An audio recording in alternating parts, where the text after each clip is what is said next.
Shalom Bapak Ibu yang dikasihi Tuhan. Malam hari ini ada sukacita yang luar biasa karena Tuhan telah menjamah setiap kita. Dan Tuhan telah menjadikan kita anak-anak yang luar biasa.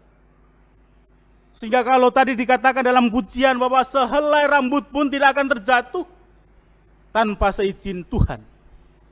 Ini hal yang luar biasa dalam kehidupan kita, bagaimana Tuhan tidak pernah meninggalkan kita. Tuhan Yesus tidak pernah sedetik pun meninggalkan kita. Dan Tuhan Yesus selalu menjamah hidup kita. Dan Tuhan Yesus boleh ada di setiap kehidupan kita. Bapak Ibu yang dikasihi Tuhan, malam hari ini kita akan bersama-sama mendengarkan daripada kebenaran firman Allah yang diambil dari surat Yakobus 1 ayat 12 sampai dengan yang ke-18. Demikian firman Tuhan. Yakobus 1 ayat yang ke-12 sampai dengan yang ke-18. Demikian firman Tuhan. Berbahagialah orang yang bertahan dalam pencobaan, sebab apabila ia sudah tahan uji, ia akan menerima mahkota kehidupan yang dijanjikan Allah kepada barang siapa yang mengasihi Dia. Apabila seorang dicobai, janganlah ia berkata, pencobaan ini datangnya dari Allah. Sebab Allah tidak dapat dicobai oleh yang jahat, dan ia sendiri tidak pernah mencobai siapapun. Tetapi tiap-tiap orang dicobai oleh keinginannya sendiri, karena dia diseret dan dipikat olehnya. Dan apabila keinginan itu telah dibuai, ia melahirkan dosa. Dan apabila dosa itu sudah matang, ia melahirkan maut. Saudara-saudara yang kukasihi, janganlah sesat. Setiap pemberian yang baik dan setiap anugerah yang sempurna datangnya dari atas, diturunkan dari Bapa segala terang. Padanya tidak ada perubahan ataupun bayangan karena pertukaran. Atas kehendaknya sendiri ia telah menjadikan kita oleh firman kebenaran, supaya kita pada tingkat yang tertentu menjadi anak sulung di antara semua ciptaannya. Bapak Ibu yang dikasihi Tuhan, malam hari ini saya mengambil tema pencobaan sebagai warna kehidupan. Pencobaan atau permasalahan dalam kehidupan itu menjadi warna kehidupan kita. Tanpa adanya pencobaan, tanpa adanya permasalahan dalam kehidupan kita, iman kita biasa-biasa saja. Iman kita landai-landai saja. Sehingga bagaimana merasakan mujizat Tuhan kalau kita tidak pernah ada permasalahan dalam kehidupan kita. Kalau dua minggu yang lalu saya berkata bahwa orang dikatakan menjadi orang pemenang, pasti itu ada musuhnya. Musuhnya adalah kegelapan. Kita adalah anak-anak terang, di mana kita menjadi terang semuanya. Sehingga kegelapan tidak akan menguasai kita. Bapak Ibu yang dikasihi Tuhan, mendengar kata pencobaan yang terbayangkan dalam pikiran kita adalah sesuatu yang berat. Sesuatu yang menyakitkan. Sesuatu yang tidak enak dalam kehidupan kita, namanya pun pencobaan. Dan membuat kita berpikir menjadi stres, menguras pikiran kita. Menguras hari-hari memikirkan hal-hal yang kurang baik atau negatif itu. Sehingga tentunya memaksa kita menjadi frustasi. Memaksa kita harus bagaimana Tuhan tidak pernah hadir di tengah kehidupan kita. Tuhan dia pernah hadir di tengah-tengah kehidupan saya pribadi dan sebagainya. Kembali yang salah Tuhan. Bapak Ibu yang dikasihi Tuhan, dan tentunya memaksa kita untuk berjuang menyelesaikan permasalahan itu kadang-kadang dengan kekuatan diri sendiri. Kita badhe ngrampungaken permasalahan gesang menika, kadang-kadang saya masih kuat. Saya masih perkasa dan sebagainya. Sehingga kita orang-orang yang percaya kepada Tuhan Yesus Kristus tidak perlu takut bila kita menghadapi berbagai masalah atau pencobaan. Ayat nats malam hari ini adalah ayat 12. Dikatakan di situ dengan jelas sekali, berbahagialah orang yang bertahan dalam pencobaan, Sebab apabila ia sudah tahan uji, ia akan menerima mahkota kehidupan yang dijanjikan Allah kepada barang siapa yang mengasihi Dia. Dia menjanjikan mahkota kehidupan, sehingga barang siapa mengasihi Dia, Dia akan menjadi umat-umat pemenang. Ini luar biasa. Bapak Ibu yang dikasihi Tuhan, mengapa kita tidak perlu takut untuk menghadapi setiap permasalahan hidup kita? Mengapa kita tidak perlu bingung, tidak perlu khawatir untuk menghadapi setiap pencobaan yang ada? Karena kita mempunyai Tuhan. Kita mempunyai Tuhan Yesus Kristus. Sebab setiap firman Tuhan yang sedang menjelaskan tadi bahwa pencobaan yang kita alami tidak akan melebihi kekuatan kita. Punapa ingkang dipun paringaken Gusti menika sampun ngukur dumateng kula panjenengan sami saengga mboten badhe kita menika bakal kawratan. Sepisan mbok menawi nek kita nampi pacoben utawi pencobaan yang datangnya dari siapa iblis. Dikatakan di situ pencobaan itu datang dari iblis, dari keinginan daging, dari keinginan hawa nafsu kita. Tuhan tidak pernah meninggalkan kita. Di ayat lain juga menjelaskan dalam 1 Korintus 10 ayat 13 berkata demikian. Pencobaan-pencobaan yang kamu alami ialah pencobaan-pencobaan biasa yang tidak melebihi kekuatan manusia. Sebab Allah setia dan karena itu Ia tidak akan membiarkan kamu dicobai melampaui kekuatanmu. Pada waktu kamu dicobai, Ia akan memberikan kepadamu jalan keluar sehingga kamu dapat menanggungnya. Tuhan sudah mengukur kekuatan kita. Gusti sampun mengukur kekuatan kula panjenengan sami saengga Gusti paring menapa kemawon dhateng kula panjenengan sami. Tuhan sudah merhitungkan dengan baik. Kok menawi sakniki panjenengan lan kula dereng diparingi harta yang melimpah karena mungkin nek saiki diparingi dari awake dhewe dereng siap. Dereng siap. Nah tiba-tiba Pak betundu nang ngarepe dhewe entuk mobil sing mewah. Awake dhewe malah kaget sok, arep anggo apa kaya kula rasa nyetir dan sebagainya. Tetapi Tuhan berjanji Tuhan akan memberikan tepat pada waktunya. Menika yang luar biasa, Tuhan itu berjanji akan memberikan tepat pada waktunya seperti pujian tadi. Sehelai rambut pun tidak akan pernah jatuh tanpa seizin Tuhan. Luar biasa Bapak Ibu yang dikasihi Tuhan. Sehingga marilah kita mengucap syukur kepada Tuhan Yesus Kristus atas pemberian berkat yang diberikan kepada kita pada hari ini. Awake dhewe kepengin sukses, kepengin kaya, nih dine sukses karo kaya bingung larap mengelola. Yo awake dhewe diparingi Gusti kaya ngene ya kudu tetep bersukacita. Kita tetap bersyukur Tuhan masih memelihara kita. Di era pandemi COVID-19 sudah hampir 2 tahun. Kita tetap diberikan kekuatan buat kita. Sehingga dikatakan di situ tanpa ada pencobaan, iman kita tidak akan dewasa, iman kita tidak akan kuat. Sehingga ning seropan menika das pencobaan yang datangnya dari keinginan daging. Sekali lagi pencobaan bukan datangnya dari Tuhan, tetapi Tuhan memberikan itu untuk meningkatkan kapasitas iman kita dan kualitas iman kita. Apakah anak-anakku masih setia dengan adanya seperti ini? Dengan rintangan seperti ini dan sebagainya, dengan ujian seperti ini, apakah anak-anakku di seropan setia karo Gusti Yesus? Ora setia karo pendetane, ora setia karo pengurusi, tapi setia kepada Tuhan Yesus Kristus. Pirsan mleh kula panjenengan sami masih manusia biasa, masih punya kesalahan. Tetapi kita mohon ampun kepada Tuhan agar Tuhan menguatkan kita. Bapak Ibu yang dikasihi Tuhan, ada 3 karakteristik pencobaan, yaitu dikatakan adalah pencobaan yang biasa, tidak melebihi kekuatan kita dan selalu ada jalan keluar. Wonten mergi ingkang saged nguwari kula panjenengan sami.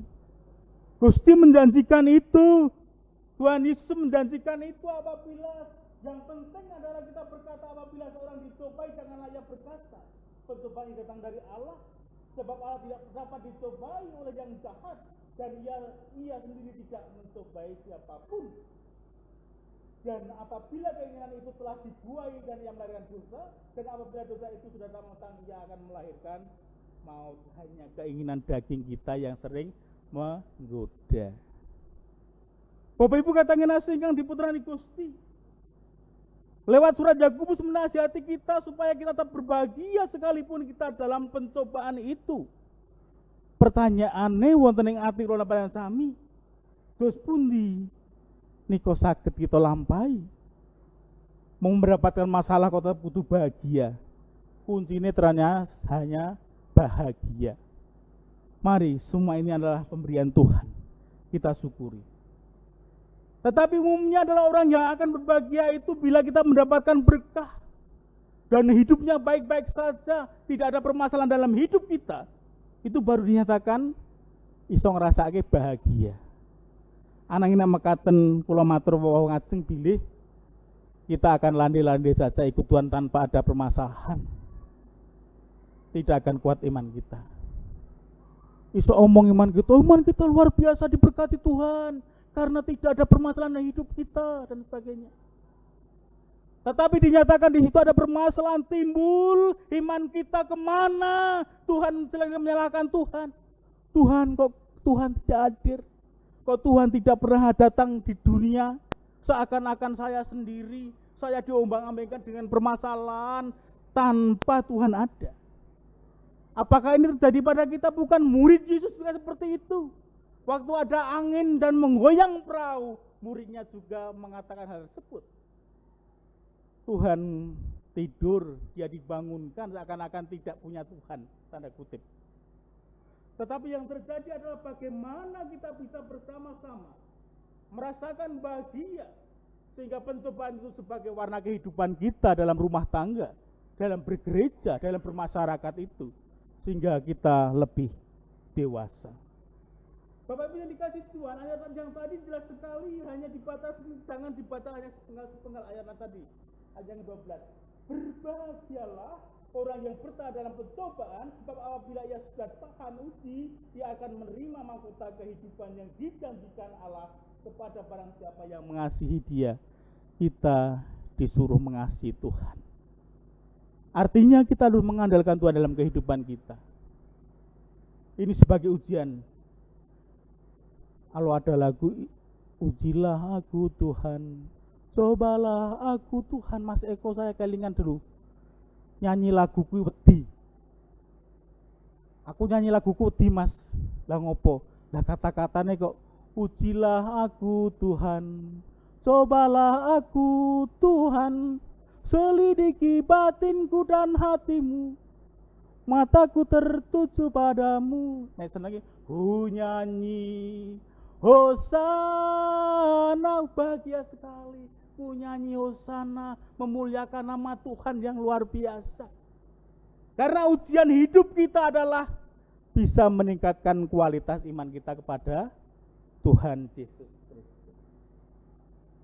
Bapak Ibu yang dikasih Tuhan, sering kita berpikir di saat ada pencobaan Allah meninggalkan kita dan tidak memedulikan kita.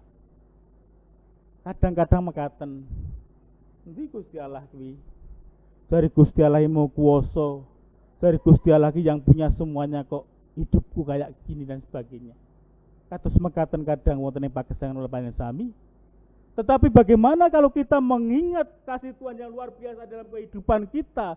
Pesan almarhum Bapak Pendeta Yohanes Yoto, cateten berkat Tuhan kuwi sepiro, lemu ngetokke sepiro.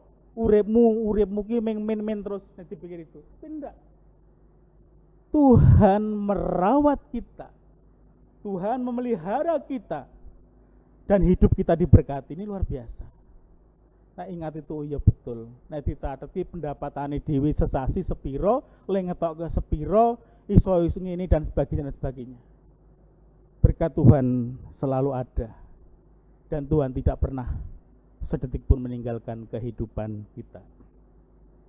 Bapak Ibu yang dikasih Tuhan, berbahagialah dan bersyukurlah bila kita di dalam pencobaan, yang artinya Tuhan sedang merendah. Tuhan sedang memusatkan perhatian kita kepada Tuhan. Nek awake dhewe ora ane permasalahan kadang-kadang arep nyane Gusti iki kok alah apa Gusti? Ora Gusti iki aku ya iso mlaku, duitku yo akeh ora perlu Gusti dan sebagainya. Tetapi setelah kita mempunyai hal tersebut beban pikiran kita memusatkan perhatian kita kepada Tuhan dan merancang hal besar yang terjadi dalam hidup kita, karena itu tetaplah berada di dalam Tuhan. Bersandarlah di dalam Tuhan dan percayalah penuh kepada kehendak dan rencana Allah, karena rencana adalah rencana damai sejahtera dalam kehidupan kita. Tuhan tidak merancang kita untuk jatuh, Tuhan tidak pernah merancang kita hidup susah, tetapi Tuhan merancang kita hidup dalam kasih yang luar biasa.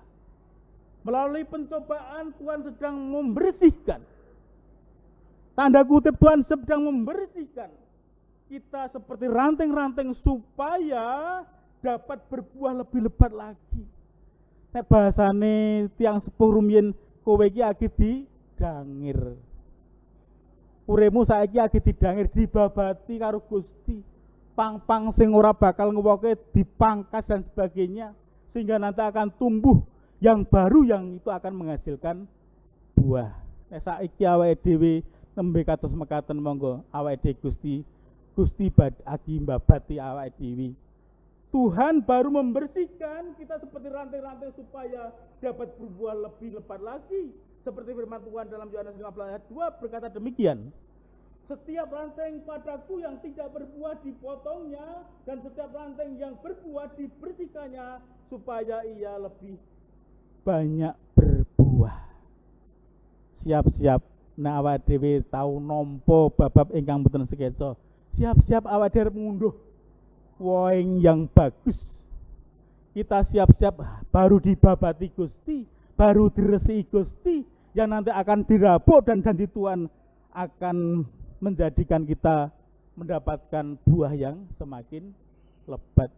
Siap, nek mboten siap mangke ndak bingung, untuk berkat Tuhan bingung dan sebagainya. Ini harapannya adalah bagaimana kita bisa menyiapkan diri kita untuk menerima berkat yang luar biasa, pemulihan yang luar biasa, sehingga kesehatan kita dipulihkan Tuhan. Ada pemulihan terjadi di dalam rumah tangga kita, dalam gereja kita, dalam jemaat kita. Nah, kita sudah mempunyai hati yang dewasa dalam iman. Bukan wong sing dewasa ketok tua banget, tetapi imannya sudah dewasa. Apapun yang terjadi tetap ikut Tuhan Yesus. Ojo tetap ikut Pak Timotius. Tidak menjamin Timotius Yati, tidak menjamin mungkin yang lain, tetapi yang menjamin dalam hidup kita adalah Gusti Yesus. Gereja menika sanes gadane Timotius dan sebagainya. Tapi semua itu untuk kemuliaan nama Tuhan. Luar biasa Tuhan memulihkan kita. Luar biasa Tuhan selalu memelihara kita. Dan Tuhan menjamin bahwa Tuhan tidak pernah kita jatuh sampai tergeledak. Gusti badhe mulung kula panjenengan sami. Yang penting adalah kuncinya kita harus mengasihi Tuhan Yesus Kristus. Kita harus mengasihi. Dikatakan di situ kita akan menerima mahkota yang luar biasa. Mahkota diberikan kepada kita yang artinya adalah kita akan mendapatkan upah kalau kita tetap kuat dalam Tuhan Yesus Kristus. Ini hal yang luar biasa. Marilah dalam kehidupan kita, kalau saat ini kita dibersihkan Tuhan Yesus, dipotong seperti ranting-ranting tadi, dan kita siap menerima berkat-berkat yang lebih lagi. Kita akan menerima hal yang luar biasa, yaitu pemulihan dalam kehidupan kita. Tuhan akan menjadikan kita anak-anak yang menjadi pemenang. Perenungan malam hari ini adalah, di balik setiap pencobaan yang kita alami, Tuhan selalu punya rencana yang baik, yaitu rancangan damai sejahtera, dan kita akan dipulihkan oleh karena kasih kuasa Tuhan Yesus Kristus. Tuhan Yesus memberkati kita semua.